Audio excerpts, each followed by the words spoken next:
ज्यादातर लोग पास्ट में रहते हैं या फ्यूचर में रहते हैं। प्रेजेंट को कोई एंजॉय नहीं करता।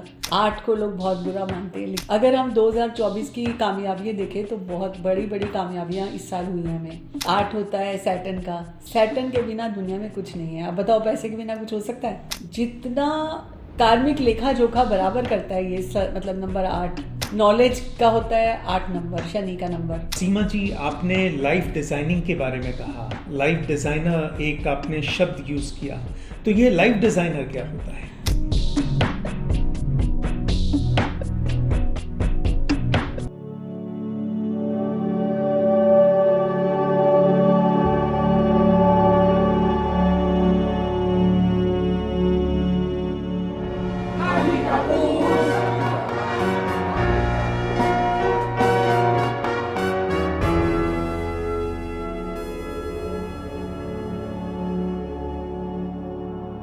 हेलो दोस्तों, मेरा नाम है अमित आर अग्रवाल और मैं आपके लिए लेके आया हूँ the Amit R Agarwal show. एक ऐसा यूनिक पॉडकास्ट जो कि वाकई में यूनिक है। अब इसमें क्या यूनिक है ये आपको पता चलेगा ये एपिसोड देखने के बाद और आने वाले एपिसोड्स देखने के बाद। आज मेरे साथ हैं डॉक्टर सीमा मीधा, जो कि टैरो क्वीन के नाम से मशहूर हैं पूरी दुनिया में। न्यूमरोलॉजिस्ट भी हैं। और इससे ज़्यादा मैं आपको बताऊं डॉक्टर सीमा मीधा जी के बारे में, हम डॉक्टर सीमा मीधा जी के पास खुद चलते हैं। जी नमस्कार सभी दर्शकों को। मैं हूं डॉक्टर सीमा मिड्डा, आपकी अपनी लाइफ डिज़ाइनर। मैं हूं टैरो क्वीन जैसा आपने बताया, और फाउंडर हूं Delhi school of occult sciences की। प्रेसिडेंट हूं WICCI स्पिरिचुअलिटी काउंसिल हरियाणा की। And thank you so much Amit ji, हमें यहाँ बुलाने के लिए। I am truly honoured and grateful to you. Seema ji, 2024 यानी कि नंबर 8, कई लोगों ने कहा कि ये साल लोगों के लिए अच्छा नहीं जाएगा क्योंकि ये नंबर 8 है। इस विषय में आप क्या कहना चाहेंगी? मुझे लगता है कि हर साल लोग यही कहते हैं और हर साल इतना अच्छा होता है। 8 को लोग बहुत बुरा मानते हैं, लेकिन मैं बहुत अच्छा मानती हूँ। बिकॉज 8 होता है सैटर्न का। सैटर्न के बिना दुनिया में कुछ नहीं है। अब बताओ, पैसे के बिना कुछ हो सकता है? नॉलेज का होता है 8 नंबर शनि का नंबर। जितना कार्मिक लेखा जोखा बराबर करता है ये मतलब नंबर 8। अगर आप ये सोचो, नेगेटिव सोचने लगोगे तो आपका जो मन है वो उस बीज की तरह है कि नेगेटिव ही पेड़ लगाने लग जाएगा। अगर हम 2024 की कामयाबियां देखें तो बहुत बड़ी बड़ी कामयाबियां इस साल हुई हैं हमें। और 8 को 8 नेगेटिव ना मानकर 8 को इन्फिनिटी मानो तो ज़्यादा फायदा है। तो मैं तो इस चीज़ को इन्फिनिटी मानती हूँ। और कुछ खास मेरा नज़रिया ये कि हम हर चीज़ में कुछ अच्छा देखने की कोशिश करें तो हमें मिलती है। और ये 8 साल जो है वो बहुत बड़े अचीवमेंट्स का है, जहाँ पे शांति लाने की बात हुई है। और फिर कार्मिकली जहाँ पे जिसने गलत कर्म किए हैं उनको बहुत सजा भी मिली है। ये सब जो है वो यूनिवर्स का खेल है। हमें यूनिवर्स को सरेंडर कर देना चाहिए। और नंबर्स के खेल में बात करें तो नंबर्स को अच्छे से समझने की कोशिश करनी चाहिए।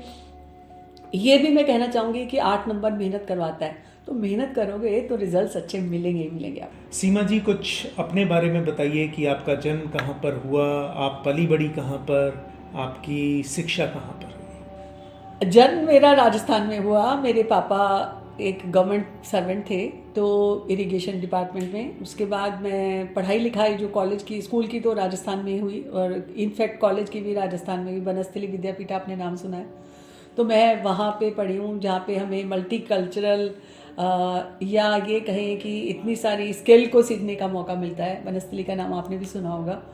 मैं ट्रूली ब्लेस्ड हूँ कि मैं उस यूनिवर्सिटी और कॉलेज से पढ़ी हूँ जहाँ पे संस्कारों के साथ साथ में ऐसी चीज़ सिखाई जाती है जो भी आप मॉडर्न प्लस एंशिएंट का कॉम्बिनेशन है वो। और जहाँ पे हर तरह के नृत्य, हर तरह की ग्लाइडिंग भी थी वहाँ पे। योगा मेडिटेशन भी था, जो अभी तो योगा हमारा इंटरनेशनल हो गया है या रजिस्टर हुआ है जिस तरह से, बट हमारे कॉलेज में ये चीज़ें पहले से ही सिखाई जाती थी। मुझे लगता है वहाँ पे पंचमुखी शिक्षा के नाम से जाना जाता था, और वो पंचमुखी शिक्षा को मैं आगे लेके चल रही हूँ। क्योंकि हमारी हर साइंस में पंच तत्वों का कॉम्बिनेशन है, चाहे वो टैरो हो, चाहे वो नंबर्स हो। क्योंकि जितने भी प्लैनेट्स होते हैं वो भी पंच तत्वों पे आधारित होते हैं। आपकी बॉडी, माइंड, सोल को करेक्ट करने के लिए, बैलेंस करने के लिए भी वो 5 तत्वों से मिलजुल के होता है। तो इस तरह से मेरी पढ़ाई लिखाई बहुत ही रिच कल्चर से हुई। उसके बाद मेरी शादी हो गई एक आर्मी ऑफिसर से, तो वहाँ पे और ज़्यादा डिसिप्लिन, बहुत कुछ सीखने को मिला। वहाँ पे भी बहुत सारे अलग अलग क्षेत्रों के लोग, अलग अलग जगह जाना, तो संतुलन, तालमेल कुछ इस तरह से रहा कि जो चीज़ें आई थिंक जैसे नदी बहती जाती है और अपना रास्ता खुद चुनती रहती है, इस तरह से हम भी वक्त के साथ चलते गए। और फिर 2 बेटियां हो गई मेरी, और मेरे हस्बैंड ये कहने लगे कि दुनिया को सिखाने की बजाय हम पहले घर को ठीक कर लेते हैं, क्योंकि उनका टाइम तो ज़्यादातर बाहर होता था। But he never stops me for learning. वो जो भी मेरा इंटरेस्ट होता था, जो मुझे सीखना रहता था। और आर्मी फेटर्निटी में होकर भी आपको बहुत सारी चीज़ें, वॉलंटरी सर्विसेज, आवा की एक्टिविटीज़, और साथ में आपको जगह जगह जाने का मौका मिलता है, तो आपको वो चांस मिलता है टू अपलिफ्ट योर सेल्फ, जो कोई करने वाला हो। और जो मेरे अंदर क्यूरियोसिटी का एक बच्चा था, आज भी है, वो जज्बा भी है, वो करेज भी है, तो हर दिन कुछ सीखने की और अपने वर्जन को नए बनाने की कोशिश करती रही मैं। जब मुझे यहाँ पे फैमिली का पूरा सपोर्ट मिला, टिल डेट मेरे बच्चे भी मुझे ये कहते हैं जो आपको करना है वो करो, जैसा आपको करना है वो करो, क्योंकि उनको मेरे पे पूरी तरह से भरोसा है। उसके चलते जो भी मैं आज बनी हूँ, all the credit goes to my family, my clients. जैसे कहते हैं ना, आपको अगर आपने आज किसी लो मोड में व्यक्ति को अपलिफ्ट किया है, तो वो कहीं ना कहीं आपको भी कॉन्फिडेंस देता है। अगर आप सोच रहे हो कि आप किसी की लाइफ में वैल्यू ऐड करते हो, इनडायरेक्टली वो भी आपको कुछ एनर्जी ऐसी देता है, not in the form of money only.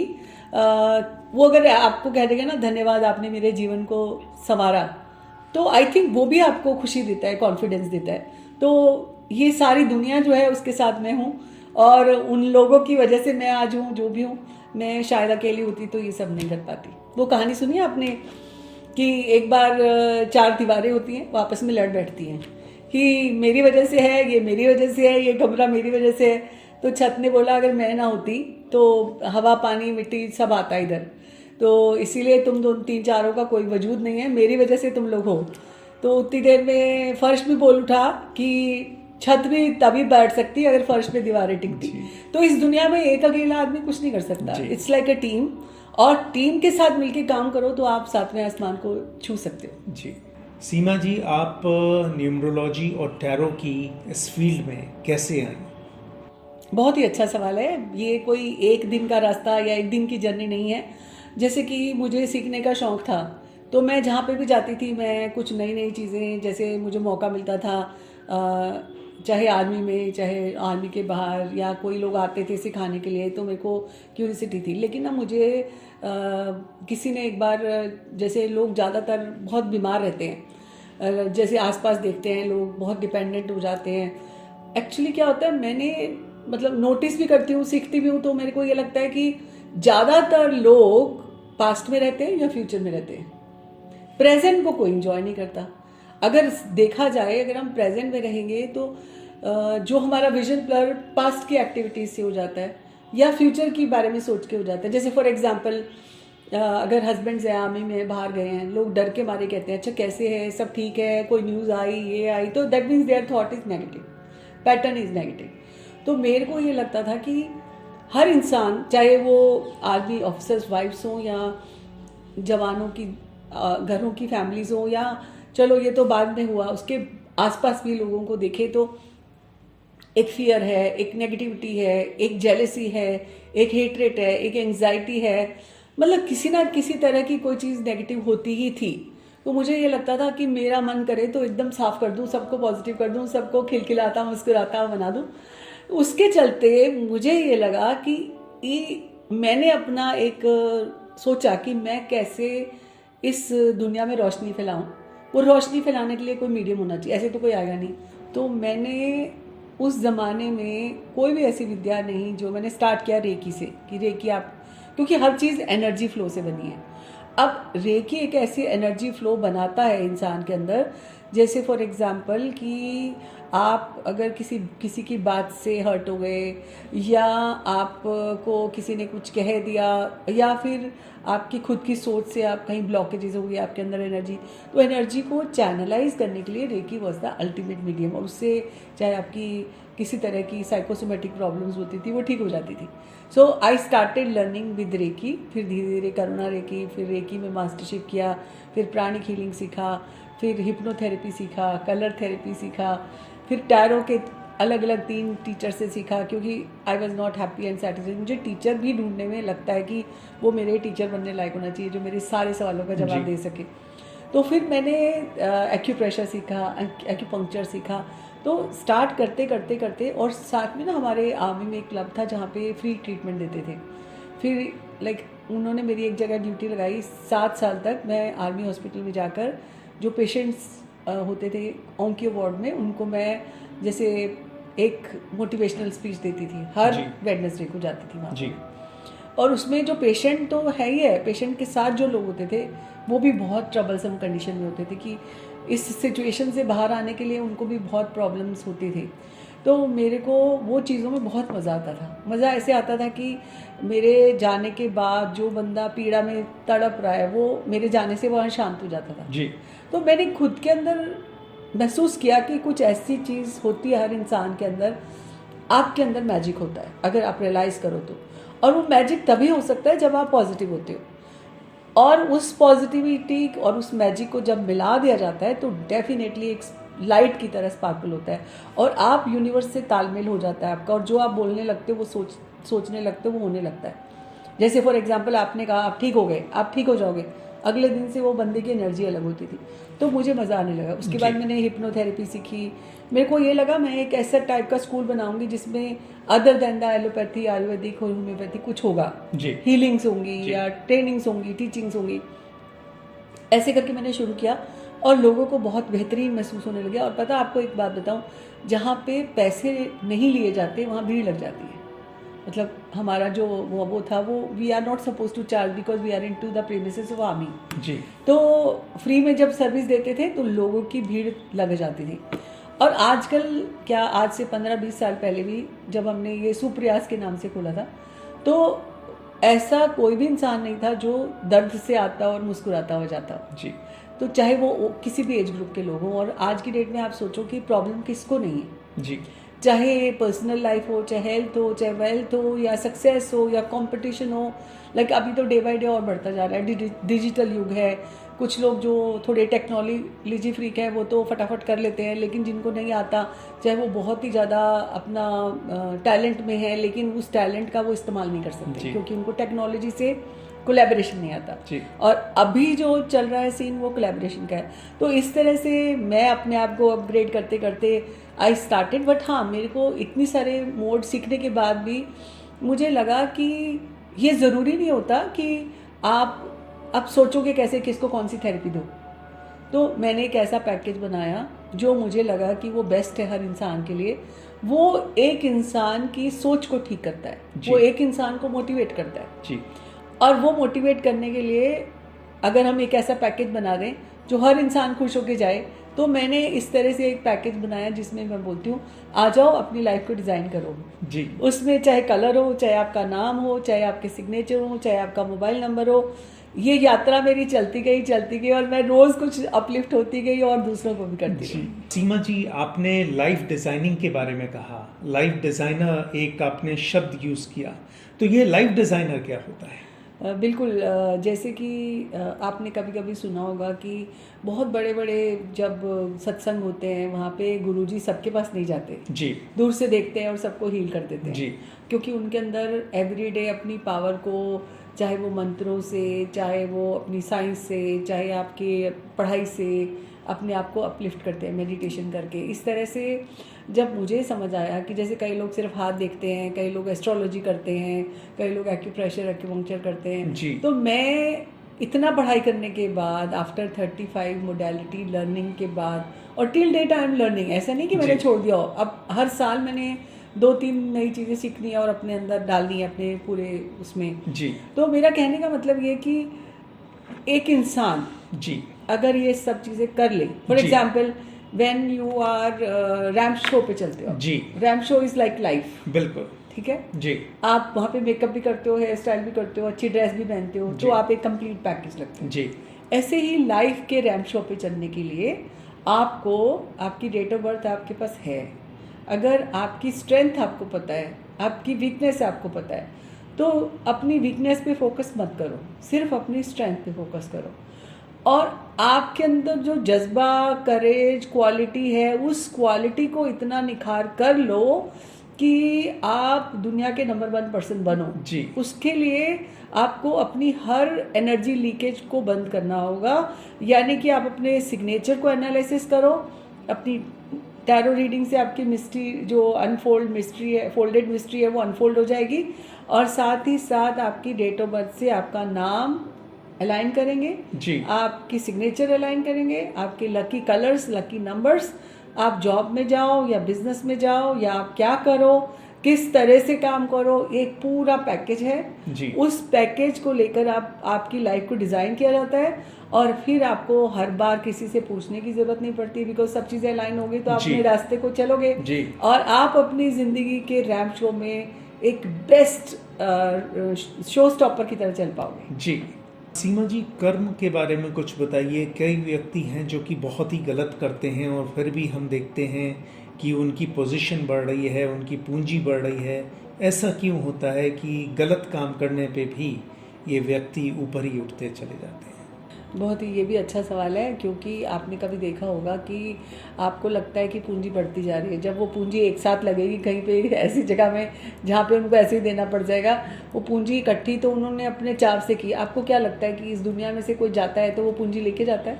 बिल्कुल नहीं। और वो जो पूंजी जिसके लिए इकट्ठा कर रहे हैं, चाहे वो अपने बच्चों के लिए या किसी और के लिए, क्या उन्होंने उनको थैंक यू बोलना है?